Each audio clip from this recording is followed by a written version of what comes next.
स्वागत है आपके अपने यूट्यूब चैनल मैथ्स 48 में।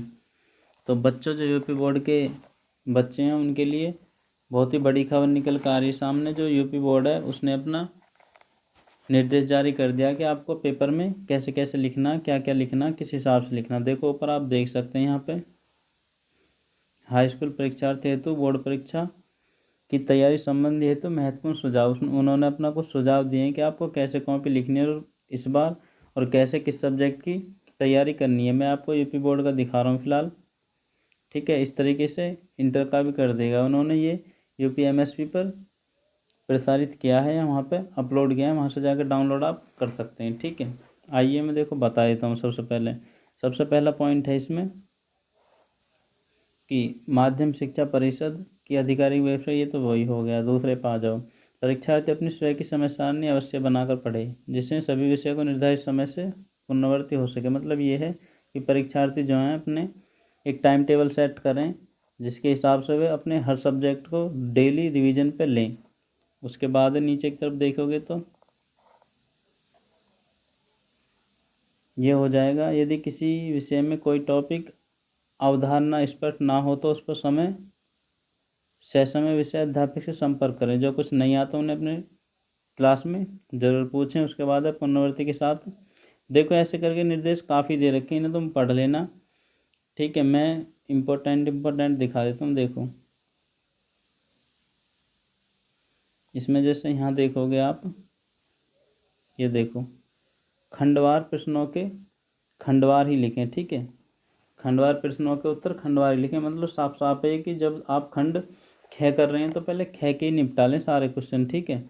उसमें बीच में कभी कै कभी ख ये ना बढ़ाएं, ऐसे चेक करने वाले को परेशानी होती है। यदि आप खंड कै कर रहे हैं तो पहले कै ही निपटा लें, और फिर जब उसके हो जाएं आप पे जो आते हैं तब छोड़ के ख में एंट्री करें, फिर ख के करें ऐसे ही। फिर दोबारा से चाहे आप कै पे आ सकते हैं, ठीक है। एक तो ये इंपॉर्टेंट पॉइंट है। उसके बाद में आप देख सकते हैं ये जो लाइन है ये आपका बहुत बड़ा रोल निभाने वाली। देखिए कोर्स है, बोर्ड ने खुद बोल रखा कि उत्तर पुस्तिका में कार्य स्वच्छता एवं स्पष्टता के साथ करें। मतलब बिल्कुल सुंदर राइटिंग में करें। और नीचे की तरफ आप देखेंगे प्रश्न पत्र पूरा हल करने के पश्चात सुनिश्चित करें कि आपके द्वारा प्रश्न पत्र अंकित सभी प्रश्नों का हल कर लिया है। मतलब ये है कि छोड़ना नहीं है, कंप्लीट करना है बिल्कुल सारा पेपर। किसी भी तरीके से करो, उसके संबंधित लिखो, कुछ भी करो, लेकिन सारा करो।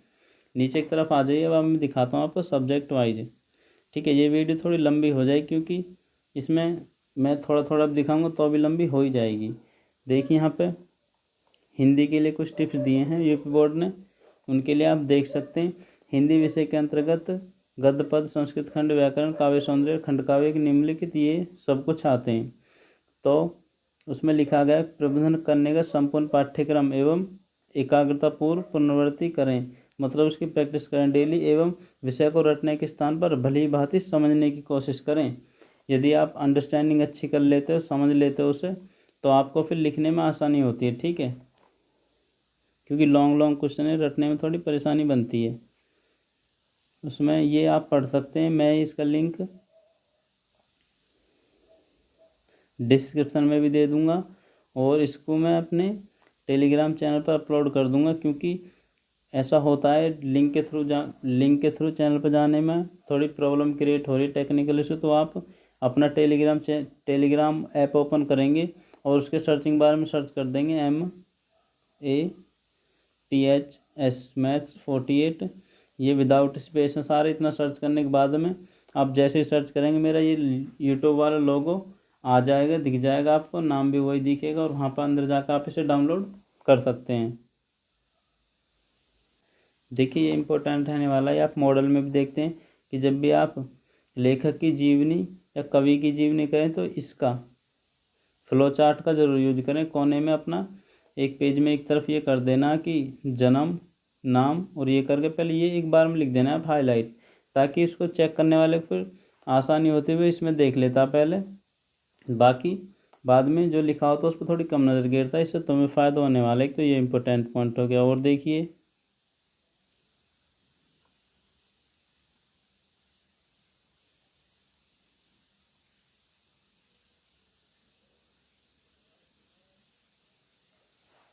ये आप ऐसे करके पढ़ लेना। हर सब्जेक्ट के बारे में ट्रिप्स दी हुई हैं। देखो ये सामाजिक विज्ञान का स्टार्ट हो जाता है हिंदी के बाद में।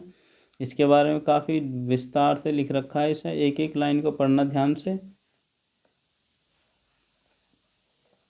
ऊपर देखोगे, थोड़ा स्क्रॉल डाउन करके नीचे जाओगे जैसे, तो आपके सामने आ जाने वाला विज्ञान का।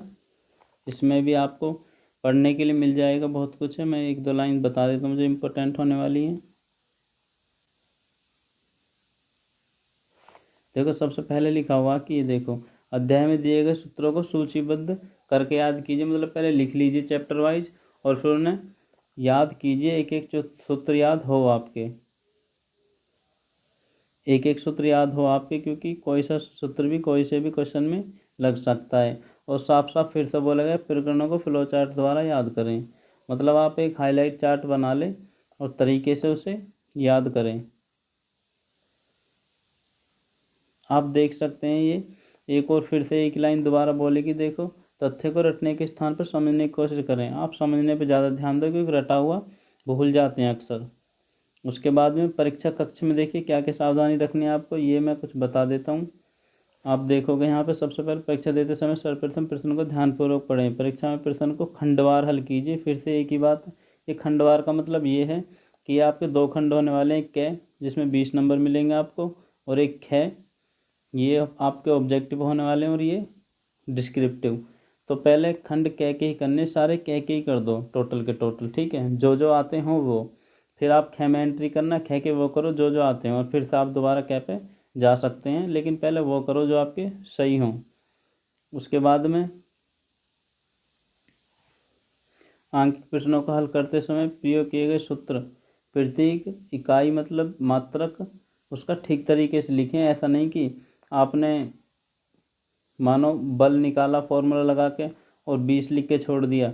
20 के पीछे न्यूटन जरूर लगाएं, एन लगाएं, न्यूटन लिखें या इंग्लिश में न्यूटन लिखें, कुछ करें, लेकिन पीछे ज़रूर दिखाएं कैलकुलेट क्या चीज़ कर रहे हैं, ठीक है। उसके आगे देखोगे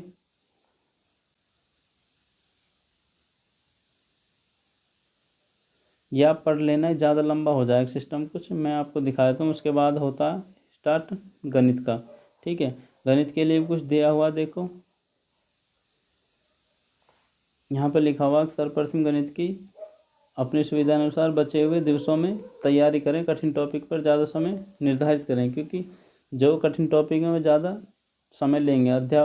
देखो अध्यावार सूत्रों को सूची बनाकर अपने कक्ष में चिपका लें और कंठस्थ करें। उन्हें अपने कमरे में एक दीवार पर चिपका लें, उन्हें याद करने की कोशिश करें। गणित में जो भी टॉपिक्स आपको सरल लगते हैं उन्हें सबसे पहले करो, उन पर मजबूत पकड़ बनाओ अपनी। क्योंकि ऐसा होता है जो हमें थोड़े कम आते हैं उनमें टाइम ज़्यादा देंगे, ऐसा हो सकता है कि हमें जो आते हैं उनके लिए टाइम ना बचे। तो पहले जो हमें आते हैं, जो लर्न है, उन पर ज़्यादा ध्यान दें, ठीक है। नीचे की तरफ टिप्स दी गई हैं और भी कुछ, देखिए यहाँ पे ये वाली लाइन देखिए, गणित ज्यामिति के सवालों को रचना में संबंधित प्रश्नों की करते समय एक नुकीली पेन का प्रयोग करें। होता है रचना करते बार में हम जो पेंसिल होती है हमारी, मोटी पेंसिल बना लेते हैं, उसे जब रचना करते हैं तो मोटी रेखा खिंचती है, वो दिखती नहीं है, फेल उड़ जाती है। तो आप छील लें उसे और बिल्कुल नुकीली, और तब बनाएं। उसके बाद में है त्रिकोणमिति की सरसीमाओं को लिखकर याद करें, ठीक है। और जबकि ये आएंगी नहीं इस बार, इनमें तो कोई दिक्कत नहीं है। आगे देखेंगे तो ऊंचाई दूरी वाले जो सवाल है ना हमारे, ये सारे के सारे चित्र बनाकर ही हल करें उन्हें। उनका चित्र पे भी इम्पोर्टेंट नंबर, चित्र के आधे आधे मिलने वाले हैं आपको। जो चित्र नहीं बनाएगा उसे आधे नंबर नहीं मिलेंगे। आगे देखिए, और यहाँ पे जो लिखने वाला ये है कि सवाल को सही तरीके से ही पढ़ के अंक नोट करें। कभी कभार हम जल्दबाजी कर जाते हैं और अंक नोट के बजाय कुछ का कुछ कर देते, तो आंसर कुछ का कुछ पहुंच जाता है और हमारे मन में तसल्ली रहती है कि हमने तो सही किया है। उसके बाद है प्रश्न को हल करने में अवश्य सभी चरण स्टेप जरूर लिखें। यदि कोई गुंजाइश है ना, मानो जैसे मैं एक चीज़ दिखाता हूँ, जैसे मैं लिख दूँ, जैसे देखिए मैं लिख दूँ 2 गुना 4 प्लस 6, और मैं डायरेक्ट आगे लिख देता हूँ इसका 4 दूनी 8, 8 6 14। मतलब मैं एक स्टेप स्किप कर देता हूँ, ऐसा ना करें। टोटल दिखाएं, पहले 4 2 जा 8 लिखें और +6 और जब ये 14 लिखें। एक एक स्टेप डिटेल टू डिटेल दिखाना, जो ज़्यादा लिखेगा उसे उतना ही नंबर अच्छे मिलेंगे। उसके बाद देखिए साफ लिखा हुआ है कि यहाँ पे प्रश्नों को हल को स्पष्ट रूप से आवश्यक चित्रों ग्राफों द्वारा बनाइए। यदि किसी में चित्र की गुंजाइश है चित्र बनाइए, ग्राफ की गुंजाइश है ग्राफ बनाइए। उसके साथ ही आप यहाँ देख सकते हैं